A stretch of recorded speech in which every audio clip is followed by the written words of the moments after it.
What's up, ladies and gentlemen? Welcome back to another episode of Dookie Bets. This is going to be my 9th vlog on the channel. It's been about a month since my last video, so I'd like to apologize for that. I've been busy with a variety of things. Obviously, you guys don't want to hear me complain about that, so we're going to get into the clips. We got a nice $1 home game for you guys.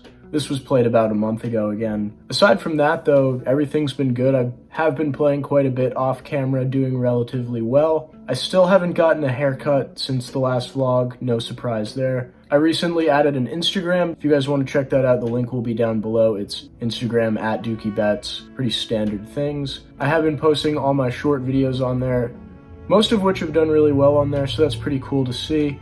I also have thrown a variety of short videos in the mix on YouTube, and those have also done pretty well, so thank you guys for that. Without further ado, let's get into some clips. We got a $1 game, like I said earlier. We are in the game for $200, so pretty big game relative to what I'm normally playing. Nonetheless, let's get into it. First hand of the night, quite literally the first hand of the night. We've got an under the gun limp to $1. I'm in the +1 position, and I 3-bet here. Sort of 3-bet, kind of open, sort of 3-bet, to $5. The player immediately to my left calls. He's in the cutoff. It folds around to the big blind, who calls the 5, and also the original limper calls, so we're going 4 ways with about $20 in the middle. Also, I'm pretty dumb. I never showed my camera my hole cards. I have ace-9 of spades, for those of you who are wondering. The flop comes 6, 7, 8 with 2 spades, so we flop about as good as we possibly can. We see the big blind check, and then the under the gun limper just leads out here for 3. Really weird play. He's on the fishier side, I'd say, so we're happy to raise things up to $20 when it gets to me. Eventually it gets over to the cutoff. He reaches for raising chips, and he makes things $75. We see 2 quick folds, and it's back over to me. This is music to my ears. With the amount of equity that I have, I put the money in as fast as I can. He snap calls with a set. And even up against the set here, we still have like 40% equity. We run things twice. 2 times, Andrew? 2 times? That's me.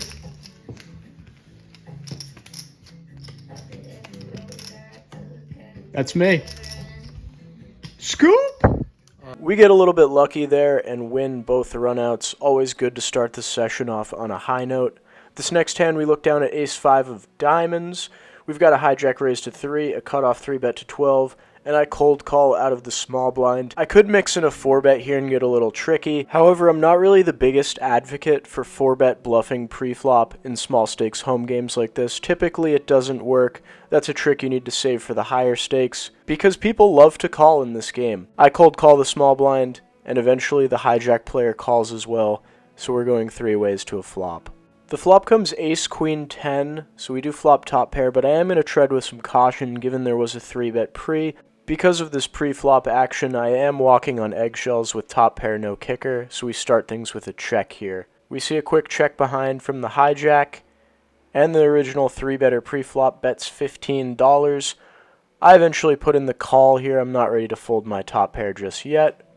And the hijack folds, so we're going heads up to a turn. The turn comes really good for us. We turn the 5 of hearts, so now we got 2 pair. We're now going to be beating hands like ace-king and ace-jack. For a brief moment, I did think about leading, but then I thought about my overall hand range, and it's really not going to perform that well on this board.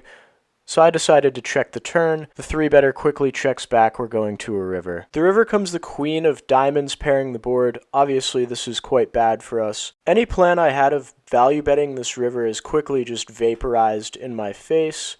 I now have top pair with no kicker whatsoever. We have been counterfeited. So for the 3rd time, I start with a check here. And the original 3-better, she's now going to lead out for $25. Looking back on it, this really just never is a bluff.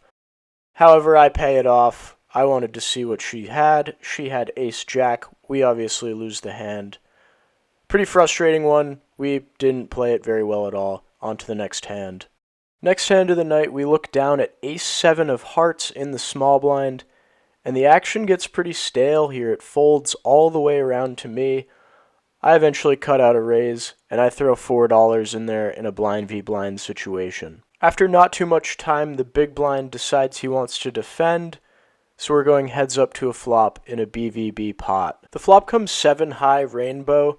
I start with a check. In hindsight, I should definitely be betting here. We have a vulnerable hand that needs protection, plus we want to get some value, so we messed this up.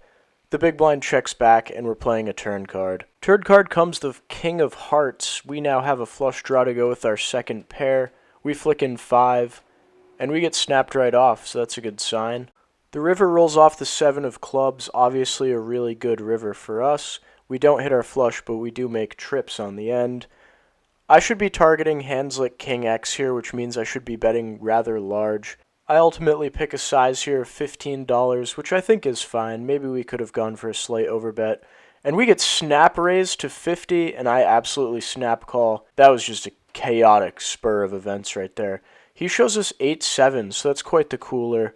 I wanted to show you guys this hand in real time and try and do as little editing as possible, because I am a bit upset with myself. We clearly missed out on some value here. It's unclear whether or not he was going to call a re-raise if we did re-raise, but ultimately I should have thought about it for a bit more rather than just immediately clicking buttons. Regardless of whether or not this opponent is going to call a re-raise on this river here, I should have at least thought about it, and that was a huge mistake on my behalf. I'm happy to win the pot, but I definitely think I could have gotten more. Ace of diamond exposed. A few hands go by, and I end up winning a gigantic pot. A pot worth about $725. Obviously, we weren't playing normal poker. We were playing Indian, the game where you have 2 cards on your head, and you can see everybody else's cards, but you don't know what you have, so you gotta play blind, essentially. In this game, we had an under-the-gun raise to $5. I called the 5 out of the small blind, looking at Queen 7 and 6-5 offsuit. The big blind, who's unaware of what he has Queen 7 offsuit, and he raises to $25. Eventually, the under-the-gun player, who's quite splashy, quite aggressive, and likes to gamble quite a bit, calls the 25. He has 6-5 offsuit. The Queen 7 player only has about $150 in his stack, while the 6-5 offsuit player has about $400 in his stack. So I'm not saying that this is an intelligent play whatsoever, but I went all in for about $350. Eventually the Queen 7 called for about $100 more. I wasn't too worried about that. And then the 6-5 offsuit player overcalled, covering me, so an insane amount of money. We decided to run things twice. I ended up having Queen 10, so pretty much a dream spot for me here.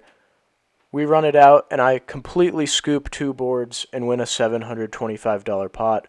I really wish I had this on camera. You guys are not going to believe me, but take my word for it, that's what happened. On to the next hand. This next hand, we look down at Jack 10 of diamonds in the big blind playing a straddle pot, so we're playing 1-1-2. We've got a $10 raise from the under-the-gun player, who is JQ Poker. Go check him out, link will be down below.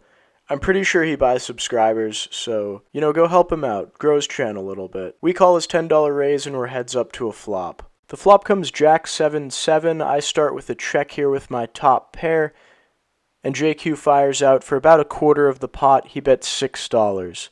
For this size, I could raise, I could call. I decide just to call here. Let's play a turn. The turn card comes the King of Clubs. This is a really bad card for my range. I check, fully expecting that he's going to bet this turn, and to no surprise at all, he does. He comes with a size of $20, and I'm not really in love with this spot anymore. I really just have a bluff catcher at this point. JQ is on the aggressive side, so I do flick in the call, but I'm pretty skeptical that I'm beat going to the river. The river comes the 9 of diamonds. I really quickly check it over to him, and at this point I'm just praying that he checks this back. My prayers go unanswered. He comes with a size of about half pot, about $40, and at first glance to me this really looks like a value bet. I think his bluffs would take a bigger sizing, betting around $75-80.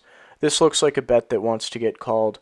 Some sort of ace-king, king-queen, something of that nature. However, I do also know that JQ is a good player, and he is somewhat balanced with all of his bet sizings. He's going to have this half-pot bet size, and it's not just going to be pure value every single time. So I do need to figure out what piece of my range wants to hero call here, wants to bluff catch, and ultimately I decided that Jack 10 is not going to be one of those combos. I do think I will have plenty of 7x defending the big blind here. So in conclusion, I did decide to lay down the Jack 10 here. I decided I was too low in my range, plus this looked like a value bet to me. However, I could have been completely wrong. JQ could have just owned me here. You never really know. Just got to tip the cap and move on. Nonetheless, I'm happy that I got to help out JQ pay for more subscribers. 5 to 10 minutes later, we play another Indian hand. I don't have any notes on this hand, so I don't remember exactly what happened, but I have a run out for you. It's about a $125, $150 pot. Please enjoy. We run things twice. Hand We play a stupid Indian hand again. I have 10 high. He has this one? 9 high. I forgot to record the $700 one, but I got this one instead. 2 times. Bink! No! I win that. That's pretty deflating. Give the kid a 5. That's pretty deflating. 10 high plays there. This next hand is a quick one. We look down at pocket 7s in the small blind. We're playing 1-1-2. Once again, the straddle is on. We see a cutoff raise to $10. Button folds. Gets back over to me, and I'm going to go set mining here in the small blind. The straddle comes along as well, so we're going 3 ways to a flop. The flop comes ace-9-7, so we flop bottom set. Obviously really good for us. We're going to start with the check in flow here. The straddler checks behind, and the cutoff fires out. She picks a size of $10, about third pot. And on a 2-tone board like this, I do think it is better to check raise the sets, get some protection against the flush draws. If it was a rainbow board, I would probably just call spring the trap.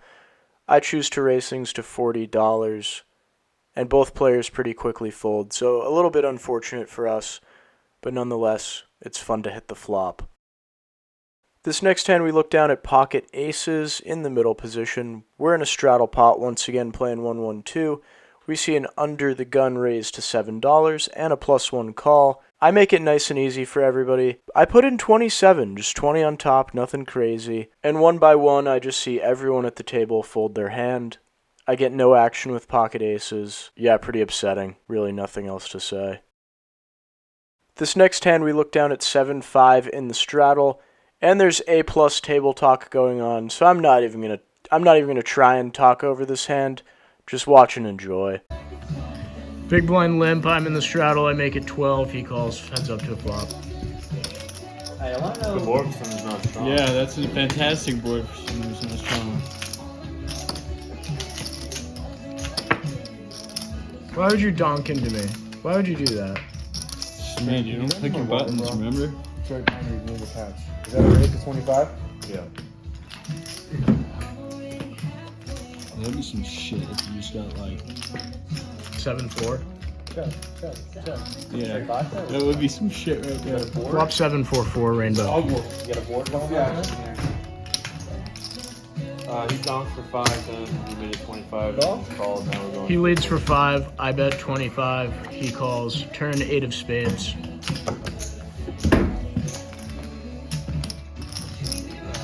Same thing. Man's a single. Call. Go. To be here and there. Oh, sorry. Sign of strength. Bang. It's hard to have a 4 Okay, now. dude, What have I been repping this whole time? Think it through, Jack. There's no way I could have quads. dude, last time you flopped 3 aces, dude, and I'm sitting there staring at you. There's no way I could have a 4, right? I don't know, I checked, dude. You got 4? I feel like if I did have a 4, I would want to bet small to get value. 4. So if I'm gonna bluff, I should have some small size bluffs here. But I wouldn't bluff Jack anyways. I'm just gonna bet 35.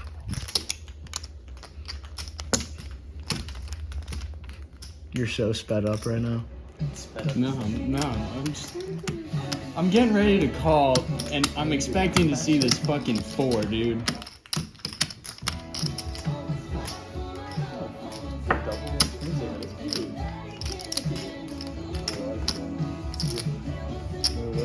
Like, I reasonably can't fucking call.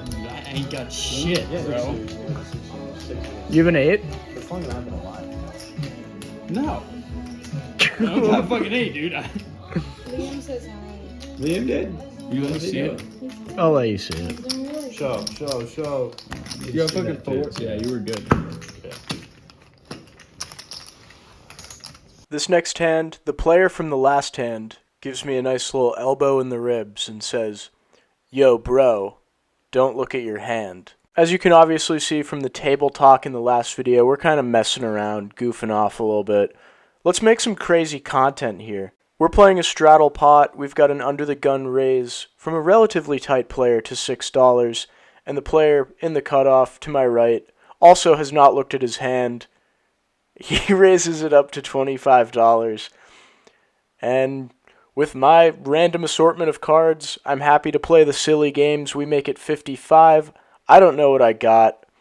We get some respect, at least. It folds around to the under the gun player. After a very prolonged tank, this player eventually moves all in for $215.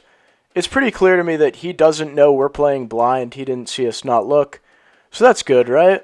That throws a wrench in our plans. Massive wrench in our plans. We haven't looked. You guys coach what? Fuck. 215. That pretty much puts me all in.